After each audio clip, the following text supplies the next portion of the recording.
Terima kasih Anda masih bersama kami. Saudara, keriuhan lomba karapan sapi di Kecamatan Galis Bangkalan berubah mencekam usai sepasang sapi karapan lepas kendali dan berlari menuju arah penonton. Sapi-sapi itu bahkan menyeruduk penonton dan pedagang kaki lima. Peristiwa mencekam ini terjadi sesaat setelah sapi beserta lomba karapan sapi menginjak garis finish. Sepasang sapi milik seorang peserta tiba-tiba lepas kendali dan berlari liar. Sapi-sapi yang berlari tanpa kendali menyeruduk penonton dan panitia yang berada di garis finish. Seorang pedagang es keliling jatuh tersungkur saat berusaha menghindar dari kejaran sapi-sapi.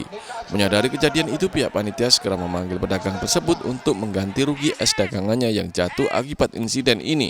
Untuk mencegah situasi semakin kacau, panitia yang siaga di garis finish dengan cepat bergerak dan berhasil menghentikan laju sapi-sapi yang terus berlari liar. Pemilik sapi kaget dan tak mengira jika sapi-sapinya akan lepas dan berlari tak terkendali.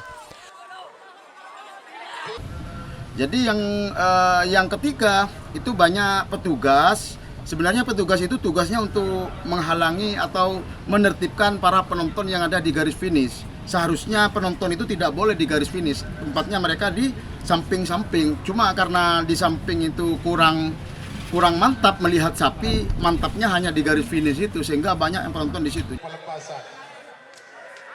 Beruntung tidak ada korban yang mengalami luka serius akibat diseruduk sapi. Meski sempat terjadi insiden sapi lepas kendali, keseluruhan lomba karapan sapi berlangsung kondusif hingga akhir. Nia Karunia melaporkan dari Bangkalan.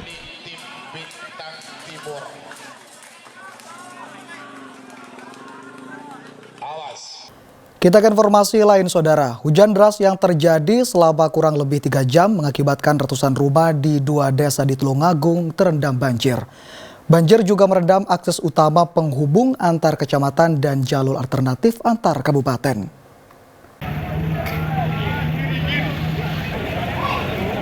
Banjir mengenangi ratusan rumah di Desa Sidorejo dan Mojosari, Kecamatan Kauman, Tulungagung, usai diguyur hujan selama 3 jam. Banjir merendam perkampungan dan jalan raya mulai pukul 4 sore. Ketinggian banjir antara 30 cm hingga lebih dari 1 meter. Selain perkampungan, banjir juga merendam akses jalan utama yang menghubungkan Kecamatan Kauman dengan Kecamatan Karangrejo. Jalur ini juga sekaligus menjadi alternatif menuju Kabupaten Kediri. Sejumlah kendaraan mogok karena nekat menerjang banjir. Wilayah Sidorejo menjadi langganan banjir setiap hujan dengan intensitas tinggi. Kondisi ini diduga akibat buruknya sistem drainase dan pendangkalan Sungai Song. Cepat surut atau lama, Pak? Lambat, Lambat? ya. Berapa jam, Pak, bisa surut? Ya kalau jalannya sudah surut, ini Ikut surut? Iya. Ini kemarin Sama saja. Sama saja? Ya, lebih parah ini. Lebih parah ini? Ya. Pemerintah desa telah berulang kali mengusulkan ke pemerintah setempat untuk menormalisasi sungai, namun hingga kini belum terrealisasi. Ada berapa rumah ini, Bu, yang terendam kira-kira? Banyak ini. Banyak, Bu, ya? Ya, Berapa RT yang terdampak biasanya? ini RT 1, 2, 3, di sini di sebelah barat ini Dusun Boneng, Dusun Kerajaan, RT 1 sama RT 2, RW 2. Yang sebelah timur? Ya, Dusun Kerajaan RW 2. Ini sudah langganan, Bu, ya? Ya, sudah. Setiap kali hujan deras, intensitas tinggi selalu gini. Warga kini masih berupaya mengevakuasi barang berharga dan perabotan rumah tangga ke tempat yang lebih aman. Danus Kendro melaporkan dari Tulungagung.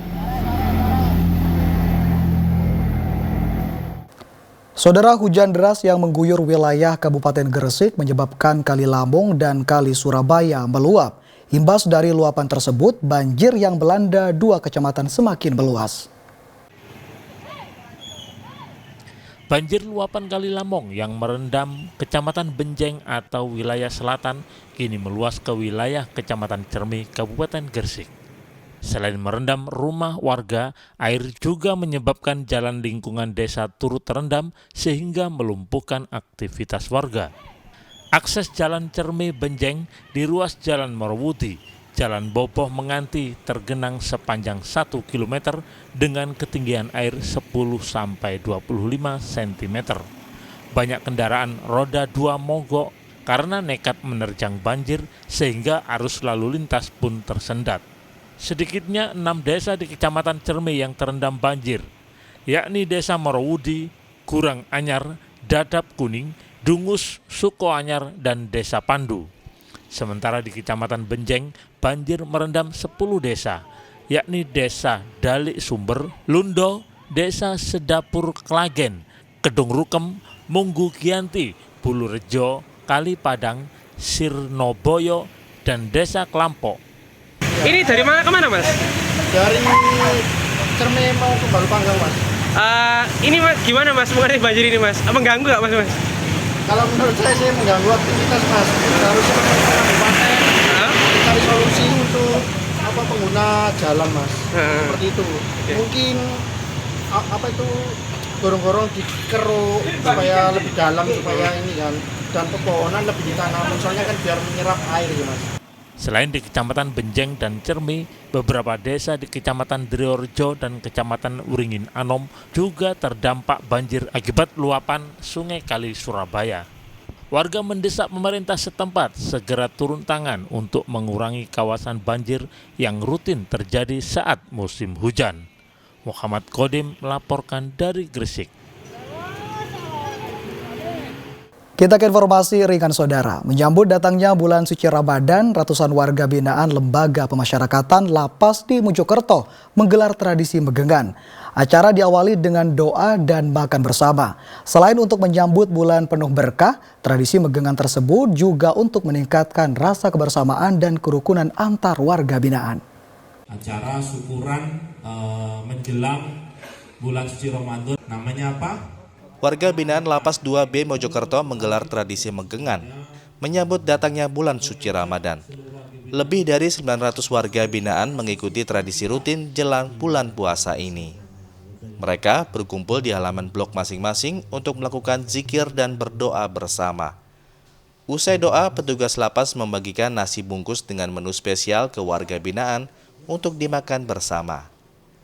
Selain menyambut datangnya bulan yang penuh berkah, tradisi megengan ini sengaja digelar untuk meningkatkan rasa kebersamaan dan kerukunan antar warga binaan. Kegiatan ini juga disambut senang oleh warga binaan karena untuk mengobati rasa rindu saat Ramadan tidak kumpul keluarga. Acara megengan di Lapas Mojokerto secara serentak kami menyiapkan sarapan pagi secara khusus dengan menu nasi padang. Kita siapkan sejumlah 963 untuk warga binaan, 963 bungkus di warga binaan juga untuk petugas juga. Dan hari ini kami laksanakan acara megengan ini dalam rangka doa bersama menyambut dan menjelang bulan suci Ramadan 1446 Hijriah. Di sini juga supaya mereka merasakan layaknya sedang di rumah. Dengan membuat momen seperti ini, kita merasa bahagia. Saya mewakili semua teman-teman penghuni rumah tahanan ini merasa bahagia. Momen-momen seperti ini momen bersama keluarga, tapi Bapak Kalapas tahu kita mengumpulkan, kita makan bersama, semua warga binaan juga bersama para petugas di sini. Rencananya dari total 963 warga binaan Lapas Mojokerto, 480 diantaranya bakal mendapat remisi khusus saat Hari Raya Idul Fitri. Masa tahanan mereka akan dikurangi mulai 15 hari hingga 1,5 bulan. Dia Eko Purwoto melaporkan dari Mojokerto. Sementara itu saudara, ada tradisi jelang bulan Ramadan yang digelar di sebuah desa di Nganjuk sejak masa zaman Kerajaan Mataram, yakni upacara tutup punden yang merupakan penanda tutupnya makam Ki Ageng Aliman, tokoh penyebar agama Islam di Nganjuk.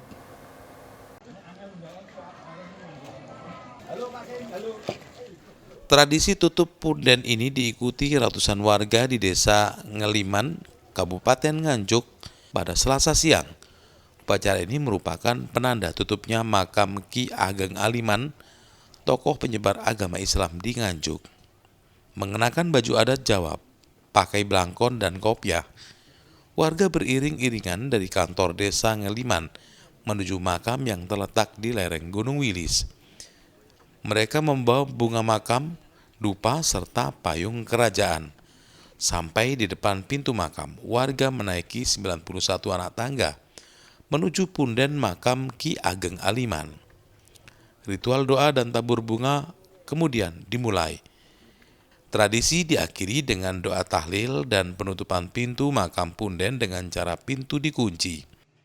Konon sejarah munculnya tradisi tutup punden jelang bulan Ramadan ini berasal dari perintah Kerajaan Mataram pada abad ke-18 dan hingga saat ini tradisi tutup punden tetap dilestarikan oleh warga desa Ngeliman.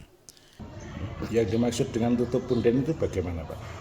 Ya pokoknya kalau sudah mau menjelang bulan puasa, bulan ruah sebelumnya bulan puasa itu harus diadakan tutup punden yang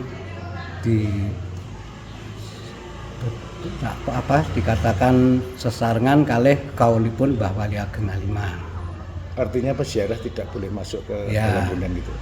Kalau tujuan tutup itu ya pokoknya semua masyarakat yang menjalankan ibadah puasa biar semua tenang, nggak ada yang masuk di areal makom dan semua orang yang ada di masyarakat Ngeliman di desa Ngeliman ini semua harus biar menjalankan ibadah puasa. Dengan tradisi tutup punden ini menandai selama bulan Ramadan atau dalam penanggalan Jawa disebut bulan ruah, warga dilarang memasuki punden atau makam Ki Ageng Aliman. Danus Kendro melaporkan dari Nganjuk. Dan saudara, informasi tadi sekaligus mengakhiri kebersamaan kita di Liputan 6 Daerah Jawa Timur hari ini. Atas nama seluruh kru yang bertugas, saya Imam Fawaid mengucapkan terima kasih atas perhatian Anda, selamat beraktivitas dan salam SCTV.